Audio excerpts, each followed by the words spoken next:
कहानी की शुरुआत होती है दूसरे विश्व युद्ध के अंधेरे दिनों से। साइटो एक जापानी बिजनेसमैन जिसे गद्दार माना जा रहा था, उसे कैदियों के साथ जापान लौटाया जा रहा था, जहां उसके हिस्से में आजादी नहीं बल्कि गुलामी लिखी थी। उसे सबसे अलग अकेले कैद में रखा गया था। कुछ देर बाद पहरेदार उसे खींचते हुए जहाज के कमांडर के सामने ले जाते हैं। कमांडर की आंखों में नफरत जल रही थी। वह ठंडी आवाज में कहता है, अपने देश से गद्दारी करने वालों के लिए मौत आसान सजा है और तुम्हारे लिए आसान रास्ता मैं कभी नहीं चुनूंगा। तभी दरवाजा खुलता है और दूसरे कैदी को अंदर लाया जाता है। ब्रॉनसन, एक ब्रिटिश कैदी। कमांडर के होठों पर शैतानी मुस्कान उभरी। उसने आदेश दिया, अब से ये दोनों अपनी बची हुई हर सांस साथ गुजारेंगे। और अगले ही पल सिपाही उनकी टांगों में भारी हथकड़ी जकड़ देते हैं। ब्रॉनसन गुस्से से चिल्लाता है, लेकिन उसकी आवाज खाली दीवारों से टकराकर खो जाती है। यही उनकी किस्मत थी, या शायद इससे भी डरावनी कोई योजना। तभी अचानक समुद्र को चीरती हुई गोलाबारी की गड़गड़ाहट जहाज को हिला देती है। दुश्मनों ने हमला कर दिया था। हर तरफ अफरा तफरी मच गई। कैदी बगावत पर उतर आए। गोलियों की बारिश, चीखें और धुएं ने जहाज को रणभूमि बना दिया। इसी अराजकता के बीच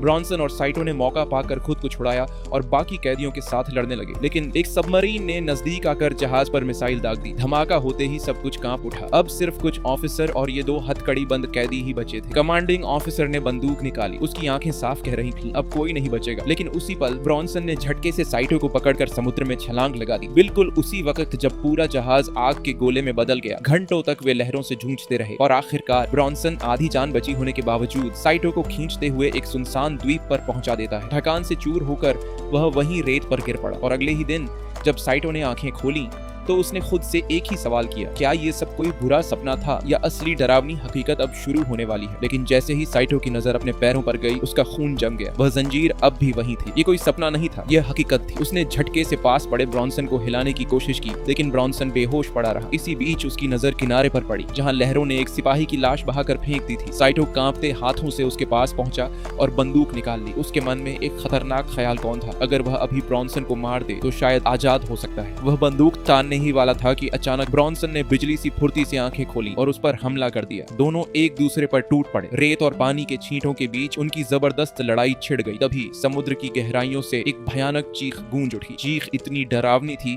कि दोनों एक पल को ठिठक गए। ब्रॉनसन ने मौके का फायदा उठाकर साइटो को पानी में धकेलने की कोशिश की। साइटो का घायल पैर जोर से टकराया और उसमें से खून बहने लगा। और तभी उस खून की गंध ने किसी अनजान शिकारी को जगा दिया। पानी का सतह कांपा और लहरों के बीच से एक साया तेजी से उनकी तरफ बढ़ा। अचानक वह जीव पलक झपकते ही बाहर निकला और ब्रॉनसन को झटके से खींच लिया। तेज पंजे, बिजली जैसी रफ्तार और आंखों में भूख। साइटो ने घबराकर तुरंत बंदूक उठाई। उसने पहले ब्रॉनसन पर निशाना साधा, शायद यही मौका था आजाद होने का। लेकिन अगले ही पल उसकी उंगली कांप गई और ट्रिगर उस जीव की ओर दब गया। गोली सीने पर लगी और वो खौफनाक जीव दर्द से तड़प कर पानी में गायब हो गया। किनारे पर अब सिर्फ खून से लथपथ घायल ब्रॉनसन पड़ा था और साइटो की आंखों में सवाल, मैंने उसे बचाकर सही किया या अपनी बर्बादी को और करीब बुला लिया। दोनों अब समझ चुके थे कि इस सुनसान आइलैंड पर उनकी आपसी नफरत से कहीं ज्यादा खतरनाक कुछ और मौजूद है। मजबूरी में उन्होंने एक दूसरे से समझौता किया ताकि जिंदा रह सके। थोड़ी दूर जाते ही ब्रॉनसन ने बेचैनी से पूछा कि वो जीव आखिर क्या था, लेकिन भाषा की दीवार उनके बीच खड़ी थी। साइटो ने सिर्फ समझने का नाटक किया, पर उसके चेहरे पर साफ लिखा था कि वह उस रहस्यमयी जीव को पहचानता है। कुछ देर तक वह खामोश रहा, सोचता रहा कि आखिर कैसे बचा जाए। लेकिन धीरे धीरे उसके हौसले टूटने लगे और उसने मन ही मन मान लिया कि इस टापू पर उनका अंत तय है। तभी ब्रॉनसन ने उसकी तरफ गुस्से से देखा और बोला, क्या तुम पागल हो गए हो? हार मानने का वक्त नहीं है। उसने बंदूक की आखिरी गोली निकाली और साइटो के हाथ में पकड़ा दी। हमें मिलकर उस दानव से लड़ना होगा, वरना वो हमें कभी चैन से नहीं छोड़ेगा। इसी बीच समुद्र की लहरें कुछ सामान किनारे पर फेंक गईं। दोनों ने मिलकर उन्हें इकट्ठा किया। ब्रॉनसन को एक सिगरेट का पैकेट मिला। उसने मजाकिया अंदाज में साइटो को ऑफर किया, लेकिन साइटो ने मना कर दिया। उसकी आंखों में थकान और उदासी साफ झलक रही थी। सामान ढूंढते ढूंढते ब्रॉनसन की नजर एक नौजवान सिपाही की लाश पर पड़ी। वह ठिठक गया, चेहरा जैसे पत्थर हो गया। धीरे धीरे उसकी आंखों से आंसू बह निकले। कांपती आवाज में बोला, ये तो बस एक बच्चा था, इसकी पूरी जिंदगी बाकी थी। अगर तुम्हारे जापानियों ने ये जंग शुरू न की होती तो आज ये जिंदा होता। साइटो उसकी भाषा नहीं समझ पा रहा था, लेकिन उसकी आंखों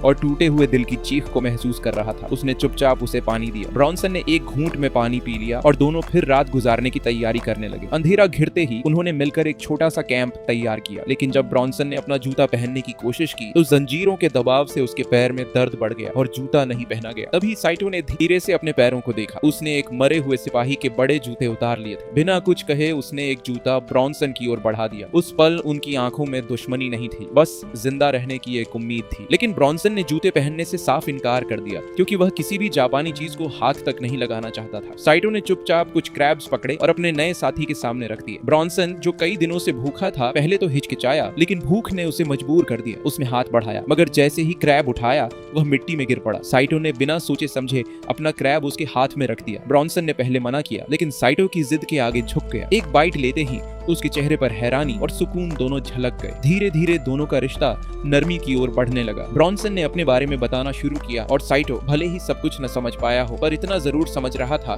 कि यह दूरी अब धीरे धीरे कम हो रही है। उसने उसका नाम लेना भी सीख लिया। फिर साइटो ने पहली बार अपना नाम बताया, साइटो। कुछ देर बाद ब्रॉन्सन ने पूछा, हम इन जंजीरों का क्या करें? साइटो खामोश रहा, लेकिन ब्रॉन्सन ने हार नहीं मानी। उसने एक हथियार बनाया और चैन काटने की कोशिश की, मगर नाकाम रहा। तभी साइटो ने पैर से चैन के एक कमजोर हिस्से की ओर इशारा किया और जापानी में कुछ कहा। ब्रॉन्सन समझा नहीं, लेकिन इशारे से सब साफ था। उसने कोशिश की और 2 बार करते ही चैन ढीली पड़ गई। अब बारी थी साइटो की। उसने हथियार मांगा तो ब्रॉन्सन थोड़ा झिझका, मगर आखिरकार उसने भरोसा कर लिया। साइटो झुककर उसके पैरों की चैन पर वार करने ही वाला था कि ब्रॉन्सन ने हंसते हुए कहा, भाई मुझसे नहीं देखा जाएगा, मैं अपनी आंखें ढक रहा हूँ। यह सुनकर साइटो की हंसी निकल गई। अगले ही वार में चैन टूट गई और ब्रॉन्सन आजाद हो गया। खुशी के मारे उसने उछलकर साइटो को गले लगाया और दोनों ने आजादी का जश्न मनाया। लेकिन उनकी आवाज ने अंधेरे में छुपी हुई किसी चीज का ध्यान खींच लिया। साइटो को अचानक महसूस हुआ कि कोई परछाई उनके पास सरक रही है। दोनों तुरंत सतर्क हो गए, हथियार थाम लिए, मगर वह प्राणी उतनी ही रहस्यमय तरीके से गायब हो गया। वे सबूत तलाशने के लिए बाहर निकले। रेत पर साइटो को अजीब निशान मिले। वह झुककर ध्यान से उन्हें देखने ही वाला था कि अचानक पीछे से एक आवाज आई। उन्होंने पलट कर देखा तो 2 जापानी फौजी सामने खड़े थे और उनके साथ एक कैदी भी था। ब्रॉन्सन का दिल धड़क उठा। उसे शक हुआ कि अब साइटो उसका साथ छोड़ देगा, लेकिन अगले ही पल साइटो ने भरोसे का इशारा दिया। उसने अपना हथियार ब्रॉन्सन के हाथ में पकड़ा दिया और फुसफुसाया, छुप जाओ। साइटो वहीं खड़ा रहा। कैंप के पास खाना उबल रहा था। तभी एक फौजी को महक आई और वह देखने आया। उसने सोचा कि कोई अंदर सो रहा है। जैसे ही उसने कदम बढ़ाया, साइटो सामने आ गया और बोला, गोली मत चलाना। दूर खड़ा ब्रॉन्सन हैरानी से यह सब देख रहा था। फौजियों को यह नहीं पता था कि साइटो को पहले ही गद्दार घोषित किया जा चुका है। इसी वजह से वे उस पर यकीन करने लगे। लेकिन ब्रॉन्सन को जरा भी अंदाजा नहीं था कि असली खतरा तो उसके ठीक पीछे मंडरा रहा है। कैंप में बैठा साइटो अपने पुराने साथियों से धीरे से पूछता है, क्या कोई और बचा है? उस आदमी ने जवाब दिया कि सिर्फ हम लोग ही बचे हैं, क्योंकि हमने लाइफ जैकेट पहनी हुई थी, बाकी सब डूबकर मर गए। इसी दौरान ब्रॉन्सन को अचानक एहसास हुआ कि समुद्र का वही जीव उसके पीछे है। उसका दिल धड़कनों से बाहर आने को था। डर इतना हावी हो गया कि वह समझ ही नहीं पाया क्या करे और आखिरकार उसने अपनी आंखें बंद कर ली। जब उसने दोबारा आंखें खोली तो हैरान रह गया। वो डरावना जानवर वहां से गायब हो चुका था। उधर जापानी फौजी साइटो से पूछताछ कर रहे थे। उन्होंने शक भरे लहजे में पूछा कि क्या पक्का यहाँ कोई और नहीं है? साइटो ने शांत स्वर में कहा कि वह अकेला है, लेकिन उनकी नजरें तेज थीं। उन्हें आसपास से ब्रॉन्सन की मौजूदगी के हल्के हल्के सुराग मिल चुके थे। तभी एक फौजी तलवार खींचकर बोला कि जहाज डूबने से पहले एक अफवाह थी कि एक गद्दार और दुश्मन को साथ में जंजीर से बांध दिया गया है। उन्होंने साइटो के पैर से कपड़ा हटाया और जैसे ही जंजीर का निशान देखा, वे समझ गए कि सामने खड़ा आदमी वही गद्दार है। दूसरे फौजी ने गुस्से से पूछा कि वह भगोड़ा कहाँ है? साइटो ने झूठ बोला कि वह मर चुका है और कब्र की ओर इशारा किया, जहाँ उन्होंने ब्रॉन्सन के दोस्त को दफनाया था। एक सैनिक गरज उठा, तू सिर्फ गद्दार ही नहीं बल्कि झूठा भी है। उसने धमकी दी कि अगर सच नहीं बताया तो वह यहीं उसका गला काट देगा। उसी पल टापू कांप उठा। एक भयानक दहाड़ पूरे जंगल में गूंज उठी। सबके कदम वहीं थम गए। पास खड़ा कैदी डर से कांपने लगा, घुटनों के बल गिर गया और चीखते हुए बोला, ये इंसान नहीं है, भगवान हमारी रक्षा करो। उसकी चीख ने सबको बेचैन कर दिया। एक सैनिक ने सबसे छोटे जवान को आदेश दिया कि जाकर देखो ये आवाज कहां से आई। जवान सावधानी से आगे बढ़ा और रास्ता तय करते करते सीधे ब्रॉन्सन के पास पहुंच गया। ब्रॉन्सन ने छुपते हुए गलती से सूखी टहनी पर पैर रख दिया और चर्र की आवाज आई। जवान सतर्क होकर उसकी तरफ बढ़ा, लेकिन अचानक जानवर की घुर्राहट सुनकर डर गया और दूसरी दिशा में भाग पड़ा। भागते भागते वह एक गुफा के गेट तक पहुंचा और अंदर घुस गया। उसे अंदाजा नहीं था कि वही जीव पत्थरों के बीच घात लगाकर छिपा हुआ है। ब्रॉन्सन ने अपने छुपे हुए दोस्त को बचाने की कोशिश की,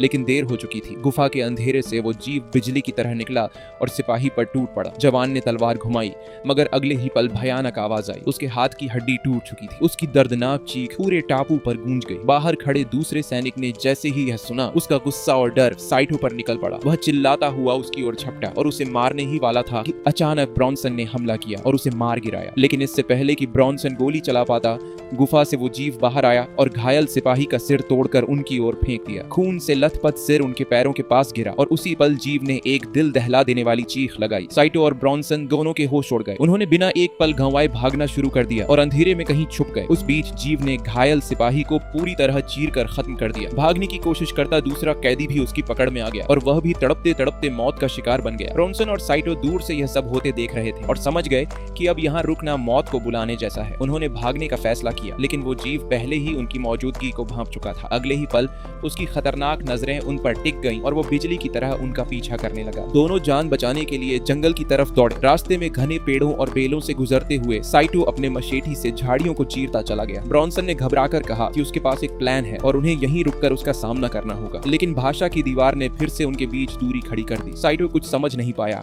और दौड़ता रहा। पीछे रह गए ब्रॉन्सन पर वह जीव झपट पड़ा। घबराहट में उसने बंदूक तानी और फायर कर दिया, लेकिन गोली हवा में जाकर गुम हो गई। उसकी आखिरी उम्मीद, उसकी आखिरी गोली बेकार चली गई थी। अगले ही पल वह जीव गरजता हुआ उस पर टूट पड़ा। उसके गले को अपनी नुकीली पंजों में जकड़ दिया और मौत देने ही वाला था कि अचानक साइटो लौट आया। उसने पूरी ताकत से उस पर हमला किया और ब्रॉन्सन को उसकी पकड़ से छुड़ा लिया। दोनों ने मौके का फायदा उठाकर वहां से भागने की कोशिश की, लेकिन किस्मत उन पर मेहरबान नहीं थी। भागते भागते वे एक खतरनाक ढलान पर फिसल गए और नीचे गिर पड़े। पत्थरों से टकराने की वजह से दोनों बुरी तरह घायल हो गए। अगली सुबह उनकी आंखें दर्द और खून से लथपथ हालत में खुली। साइटो के सीने में एक तीखा टुकड़ा धंसा हुआ था। दर्द से कराहते हुए उसने हिम्मत जुटाई और उसे खींचकर बाहर निकाला। दूसरी तरफ ब्रॉन्सन एक सड़े हुए लकड़ी के तने पर पड़ा था, जो झरने के किनारे खतरनाक तरीके से लटक रहा था। जैसे ही उसने हल्की सी हरकत की, लकड़ी हिलने लगी और उसका संतुलन बिगड़ गया। वह नीचे गिर पड़ा, एक पत्थर से जोर से टकराया और पानी में जा गिरा। पानी के नीचे डूबते हुए उसकी सांसें थमने लगी और आंखों के सामने उस पहले हमले की यादें तैरने लगी। लेकिन किसी तरह उसने अपनी आखिरी ताकत जुटाई और तैरकर किनारे तक पहुंच गया। दूसरी तरफ साइटो को एक मरे हुए सैनिक की लाश के पास पड़ी कटाना मिली। अब वे दोनों बिछड़ चुके थे, दोनों अलग अलग रास्तों पर, लेकिन दोनों का पीछा अभी भी वही दहशत कर रही थी। तभी झरने के ऊपर से उस जीव ने ऐसी दहाड़ मारी कि पूरा जंगल गूंज उठा। हवा ठंडी पड़ गई और पेड़ों की पत्तियां कांपने लगी, मानो खुद प्रकृति भी उसके क्रोध से सहम गई हो। दोनों ने एक साथ वो खौफनाक चीख सुनी और अचानक पूरी हवा सन्नाटे में डूब गई। साइटो, जो अभी अभी नदी का पानी पीने के लिए झुका था, ठिठक गया। उसकी सांसें रुक गईं और दिल तेजी से धड़कने लगा। उसने चारों तरफ नजरें दौड़ाईं और तुरंत ब्रॉन्सन को ढूंढने के लिए निकल पड़ा। दूसरी तरफ ब्रॉन्सन अकेले ही चढ़ाई करता रहा, जब तक कि उसके सामने एक विशाल झरना नहीं आ गया, जिसने उसका रास्ता रोक दिया। वह थका हुआ था, लेकिन फिर भी हार मानने को तैयार नहीं था। उसने तय किया कि चाहे कुछ भी हो, उसे आगे बढ़ना ही होगा। शाम ढल चुकी थी, आसमान धीरे धीरे काला होने लगा था और दोनों अब भी अलग अलग रास्तों पर भटक रहे थे। साइटो जंगल और नदी किनारे पर बेचैनी से इधर उधर घूम रहा था, पर ब्रॉन्सन का कोई सुराग नहीं मिला। वहीं दूसरी ओर ब्रॉन्सन झरने तक पहुंचकर थकान से चूर बैठ गया, लेकिन तभी पास ही से अजीब सी सरसराहट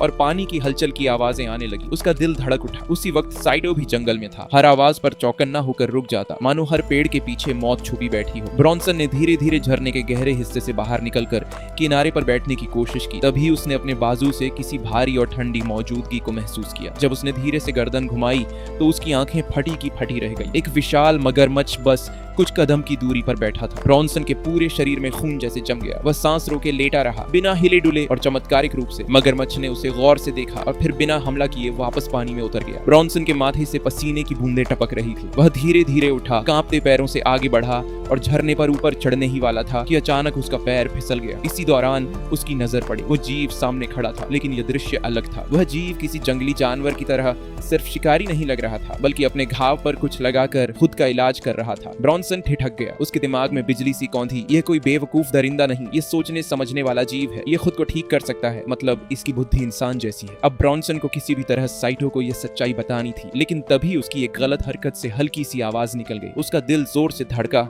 और वह घबराकर झाड़ियों के पीछे छुप गया। उसने सांस रोक ली और छुपकर उस जीव को देखने लगा। वह जीव धीरे धीरे नदी के किनारे की तरफ बढ़ा। सब कुछ सन्नाटे में था। तभी अचानक पानी से एक विशाल मगरमच्छ उभरा और सीधे उस जीव पर टूट पड़ा। उसने अपने शक्तिशाली जबड़ों से उसे दबोच लिया और घसीटते हुए गहरे पानी में ले गया। ब्रॉन्सन की आंखें चौंधियां गईं। उसके दिमाग में सवाल घूमने लगे। क्या यह उनकी मुक्ति है या असली खौफ की शुरुआत अब होने वाली है? पानी कुछ ही पलों में खून से लाल हो गया। मगरमच्छ ने तड़पते हुए आखिरी बार हवा पकड़ने की कोशिश की, लेकिन तभी वो जीव पानी से उभरा और अपनी हैवानियत दिखाते हुए मगरमच्छ को बीच से चीर डाला। पानी में खून और मांस के टुकड़े बिखर गए। यह दृश्य देखकर ब्रॉन्सन का खून ठंडा पड़ गया। उसकी रूह तक कांप उठी। जीव ने आसमान को चीर देने वाली चीख मारी, जिसकी गूंज पूरे जंगल में फैल गई और वह आवाज सीधे साइटो तक पहुंची। ब्रॉन्सन ने बिना पीछे देखे भागना शुरू कर दिया। दूसरी तरफ साइटो अब भी जंगल में अपने साथी की तलाश कर रहा था। तभी उसकी नजर एक अजीब चीज पर पड़ी। पेड़ों के बीच झूलती हुई एक लाश बंधी हुई थी। ये देखते ही उसका कलेजा मुंह को आ गया और डर के मारे उसके कदम लड़खड़ा गए। वह सीधा एक गहरे गड्ढे में जा गिरा। गड्ढे के अंदर का मंजर और भी खौफनाक था। मिट्टी और पत्थरों के बीच पड़ा हुआ एक जीव का कटा हुआ सर। उसकी आंखें अब भी आधी खुली थीं, जैसे मरने के बाद भी घूर रही हों। साइटो कुछ देर तक उस भयानक नजारे को देखता रहा, लेकिन फिर उसकी आंखों में डर की जगह उम्मीद चमक उठी। अगर एक जीव को मारा जा सकता है तो बाकी को भी हराया जा सकता है। वह गड्ढे से बाहर निकला और उस बंधी लाश के पास वापस आया। लाश के हाथ में एक जंग लगी बंदूक थी। जमीन पर गिरे खोखों को देखकर उसने अंदाजा लगाया कि शायद इसी आदमी ने उस जीव को मारा होगा। साइटो ने झट से बंदूक उठा ली। अब उसके पास जापानी कटाना और यह पिस्तौल थी। उसके अंदर पहली बार एक शिकारी बनने की जिद जाग उठी। अब वह खुद उस जीव का शिकार करेगा। रास्ते में चलते चलते उसे पानी में आधा डूबा हुआ एक टूटा हुआ हवाई जहाज नजर आया। साइटो ने बिना सोचे उसमें घुसने का फैसला किया। अंदर जाते ही अंधेरे और सड़ांत की बदबू ने उसका स्वागत किया। उसी वक्त दूसरी ओर ब्रॉन्सन भी एक और टुकड़ा ढूंढते हुए उसी प्लेन तक पहुंच गया। अंदर जाने से पहले उसने लोहे के टूटे फूटे टुकड़ों से एक अस्थायी हथियार बनाया और फिर सावधानी से भीतर दाखिल हुआ। प्लेन के अंदर का मंजर अलग ही था। टूटी सीटें, खून के दाग और इधर उधर बिखरा सामान। ब्रॉन्सन को वहां फ्लेयर गन, एक लाइटर, सिगरेट्स और कुछ जरूरी चीजें मिली। लेकिन अचानक उसकी नजर एक ऐसी चीज पर पड़ी जिसने उसका दिल दहला दिया। प्लेन के पंखों में फंसा हुआ एक बम। ब्रॉन्सन ने बम देखते ही एक खतरनाक योजना सोची। उसके चेहरे पर हल्की सी मुस्कान आई। उसने थोड़ी देर आराम करने के लिए एक सिगरेट जलाई, लेकिन तभी उसे किसी के कदमों की आहट सुनाई दी। उसने गर्दन घुमाई तो देखा साइटो दरवाजे पर खड़ा था। उसका चेहरा पीला और कांपता हुआ। ब्रॉन्सन ने हैरानी से पूछा, तुम कांप क्यों रहे हो? और उसे एक सिगरेट थमा दी। साइटो ने हाथ हिलाकर मना कर दिया और धीमी आवाज में बोला, मुझे तुम्हें कुछ दिखाना है। ब्रॉन्सन उलझन में था। साइटो ने अपना लाइटर निकाला और अंधेरे में एक इशारा करते हुए उसे समझाने की कोशिश की। दोनों गुफा के अंदर घुसे और हवा में एक अजीब सी बदबू फैल गई। साइटो ने टॉर्च जैसी रोशनी से इशारा किया तो ब्रॉन्सन ने देखा एक विशाल मादा जीव अपने अंडे पर बैठकर उसे सेंक रही थी। उसकी लाल चमकती आंखें अंधेरे में कोयले की तरह धधक रही थी। ब्रॉन्सन धीरे धीरे आगे बढ़ा। उसके हाथ में हथियार कसकर थामे हुए, लेकिन साइटो ने उसकी बांह पकड़ ली और धीमी आवाज में कहा, ये मादा है, अपने घर और बच्चे के लिए यह नरक बन जाएगी, दूर रहो। ब्रॉन्सन की आंखों में गुस्सा था। उसने दांत भींचते हुए कहा, मैं इसे जिंदा नहीं छोड़ सकता, या तो ये रहेंगे या हम। साइटो ने शांत लेकिन डर भरे स्वर में समझाया, अगर हमने एक मादा को मार दिया तो पूरा झुंड पागल हो जाएगा, वे हमें कभी जिंदा नहीं छोड़ेंगे। लेकिन ब्रॉन्सन ने उसकी बात अनसुनी कर दी। उसने धीरे से मुस्कुराकर कहा, तो चलो उन्हें उनकी ही ताकत से हराते हैं। और उसने साइटो को वो बम दिखाया जो उसे प्लेन से मिला था। भारी भरकम धातु का वो बम उनके बीच रखा था, मानो मौत खुद अपने पांव पर खड़ी हो। मुझे इसे उस गुफा के बीच तक ले जाने में मदद करो, ब्रॉन्सन बोला। दोनों पसीने से तरबतर होते हुए, हांफते हुए मुश्किल से बम को खींचकर अंदर ले गए। लेकिन जैसे ही उसे सेट करने की कोशिश की, साइटो का चेहरा पीला पड़ गया। ट्रिगर टेढ़ा है, ये किसी भी वक्त फट सकता है, हमें निकलना चाहिए, उसने घबरा कर कहा। ब्रॉन्सन अपने हाथों से ट्रिगर ठीक करने की कोशिश करने लगा। दादा जीव गुफा की ओर लौट रही थी। प्लेन में इमरजेंसी हथौड़ा है, ब्रॉन्सन ने जल्दी से कहा। वो काम आ सकता है, लेकिन किसी एक को यहाँ रुकना होगा। साइटो ने गहरी सांस ली। उसकी आंखों में मौत की स्वीकृति झलक रही थी। उसने धीमे स्वर में कहा, इस हालात के जिम्मेदार मैं हूँ, मुझे ही रुकना चाहिए। लेकिन तभी गुफा की दीवारें उस मादा की चीख से कांप उठी। उनके पास अब फैसला करने का वक्त ही नहीं बचा था। दोनों बाहर की ओर भागे। अंधेरे में रास्ता साफ करने के लिए ब्रॉन्सन ने एक फ्लेयर जलाई। लाल आग ने गुफा की दीवारों को खून की तरह रंग दिया। साइटो पहरा देता रहा, जबकि ब्रॉन्सन जान तोड़कर हथौड़े को प्लेन के मलबे से निकालने की कोशिश करता रहा, लेकिन वो ढंसा हुआ था। उसकी पकड़ बार बार फिसल रही थी। तभी अचानक एक विशाल साया साइटो के सामने आ खड़ा हुआ। दांत बाहर निकले, पंजे हवा को चीरते हुए। साइटो ने बिना सोचे कटाना निकाला और गरजते हुए उस पर टूट पड़ा। धातु और पंजों की भिड़ंत से चिंगारियां निकलने लगी। जीव कोई बेवकूफ जानवर नहीं था। वो हर बार सोच समझकर रोक रहा था। उसका हर हमला घातक और योजनाबद्ध था। इधर ब्रॉन्सन पूरी ताकत लगाकर हथौड़ा खींच रहा था। पसीना उसके माथे से टपक रहा था। आखिरकार धातु के साथ एक जोरदार आवाज आई और हथौड़ा ढीला पड़ गया। उधर साइटो ने चीखते हुए एक आखिरी वार किया और उस जीव को धकेलकर प्लेन के बिल्कुल पास ला दिया। मौका देखकर ब्रॉन्सन दौड़ा और हाथ में हथौड़ा कसकर मौत की तरह झपटा। दोनों ने पूरी ताकत से उस जीव से मुकाबला किया और कुछ देर के लिए उसे कोने में दबा भी दिया। लेकिन तभी जब उनकी नजर आसमान की तरफ गई तो उन्होंने देखा कि आग धीरे धीरे बुझ रही है। उनकी धड़कनें तेज हो गईं। जैसे ही उन्होंने सामने देखा, वह जीव गायब हो चुका था। दोनों जल्दी जल्दी गुफा की तरफ लौटे ताकि बम का काम पूरा कर सके। साइटो फिर से पहरे पर खड़ा हो गया और ब्रॉनसन बम के लैच को ठीक करने में जुट गया। तभी अचानक वह दानव जैसे ही पीछे से आ धमका और ब्रॉनसन पर टूट पड़ा, लेकिन साइटो ने बिजली जैसी फुर्ती से उसके सीने में छुरा घोंप दिया। जब वह उसका सिर काटने ही वाला था, तभी वह जीव उसे पकड़कर जोर से दीवार पर दे मारता है और पलटकर ब्रॉनसन पर टूट पड़ता है। ब्रॉनसन बुरी तरह जख्मी हो जाता है। साइटो जैसे तैसे हिम्मत बटोरता है, अपना हथियार उठाता है और एक ही झटके में उस दानव की आंख में गोली दाग देता है। दर्द से तड़पता वह जीव ब्रॉनसन को छोड़ देता है। साइटो फिर निशाना साधता है, लेकिन इस बार गोली चूक जाती है। वह तुरंत अपनी दिशा बदलता है और उस जीव के अंडे पर गोली दाग देता है। अंडा फटता है और अंदर का बच्चा जमीन पर गिर पड़ता है। ये देखते ही मादा मॉन्स्टर पागलपन से गुस्से में भर जाती है। साइटो अपने दोस्त की मदद के लिए भागता है, लेकिन ब्रॉनसन बहुत बुरी तरह घायल हो चुका है। ब्रॉनसन कांपते हाथों से अपनी सारी चीजें साइटो को थमा देता है और कहता है, जल्दी निकल जाओ। साइटो की आंखों में दर्द था, लेकिन मजबूरी में उसे अपने दोस्त को वहीं छोड़कर भागना पड़ता है। पीछे मादा मॉन्स्टर अपने बच्चे को गोद में उठाए बैठी थी और ब्रॉनसन जमीन पर पड़े पड़े सांसें खींच रहा था। अगले ही पल उसने पूरी हिम्मत जुटाई और बम एक्टिवेट कर दिया, लेकिन जैसे ही आखिरी गिनती पूरी हुई, बम फटा ही नहीं। तभी ब्रॉनसन की याद उसके जहन में ताजी हुआ। साइटो ने जैसे बताया वैसा ही उसने किया। बम में आखिरी सेटिंग करते ही जोरदार धमाका हुआ। रोशनी के साथ धुएं का कॉलम आसमान को छूने लगा। साइटो ने दूर से वह विस्फोट देखा और अपना दोस्त खोकर दिल से बैठ गया। कुछ पल के लिए चिल्लाना भी भूल गया। फिर उसी खौफनाक चीख ने उसे हिला दिया। वह जीव जिंदा था और अब उसकी चीख सीधे उसके पास गूंज रही थी। साइटो झाड़ियों के बीच से भागा। पीछे मादा मॉन्स्टर उसका पीछा कर रही थी। वह समुद्र के किनारे पहुंचा और घुटनों के बल गिरकर कुछ क्षण के लिए टूट सा गया। ब्रॉनसन की बलि की याद ने उसके अंदर सूखी आग जगा दी। गुस्से और दर्द से भरा हुआ उसने फिर उठकर लड़ने का फैसला किया। जैसे ही मादा पास आई और झपट्टा मारा, साइटो ठीक उसी पल सेहत से बाहर दिखकर जाल जैसा एक चटका दिखाने की चाल चला। जब वह झुककर उठी तो साइटो रेत से खड़ा हो गया और सीधे उसके सामने खड़ा होकर वार कर बैठा। वह खुद भी घायल हुआ पर रुकने वाला नहीं था। साइटो ने दहाड़ भरकर कहा, तेरा बच्चा मरा, अब तेरा वक्त भी आया। और जैसे ही मादा उस पर झपटा, उसने उसकी पेट की तरफ तीखा वार किया। मादा लड़खड़ा पड़ी और जमीन पर गिर गई। साइटो पास आया, तलवार निकालकर उसकी गर्दन पर वार करने के लिए झुका, पर आखिरी नफासत नहीं निकाली। उसने तलवार को जीव के पास जमीन में गाड़ दी और कुछ कदम पीछे हटकर फ्लेयर गन उठाई। वह जानता था कि अब हिम्मत और नफा दोनों की जरूरत थी। ये मौके का आखिरी पल था। उसने फ्लेयर उठाई, गहरी सांस ली और आसमान की ओर निशाना साधा। लाल पीली तीखी रोशनी उठी और काली रात में एक जलता हुआ तीर बनकर आसमान में फट पड़ा। साइटो की बेहोशी के बाद जैसे ही उसकी आंख खुली, उसने खुद को एक अमेरिकी जहाज पर पाया। कमरे में एक ऑफिसर बैठा था और साथ में एक जापानी ट्रांसलेटर। ऑफिसर ने ठंडी नजरों से उसे घूरते हुए पूछा, क्या ब्रॉनसन ने तुम्हारी मदद की थी? लेकिन साइटो चुप रहा। उसकी आंखों में उस दोस्ती की आखिरी झलक तैर रही थी। ऑफिसर ने ट्रांसलेटर से कहा, इससे पूछो इसका जुर्म क्या था? साइटो ने भारी आवाज में जवाब दिया, मैंने अपने ही कमांडर को मार डाला क्योंकि वह हम सबको बेकार मौत की तरफ धकेल रहा था। कमरा खामोश हो गया। ऑफिसर ने फिर ब्रॉनसन का नाम लिया और साइटो की आंखों में उस दोस्त की यादें कौंध गई। लड़ाई, कुर्बानी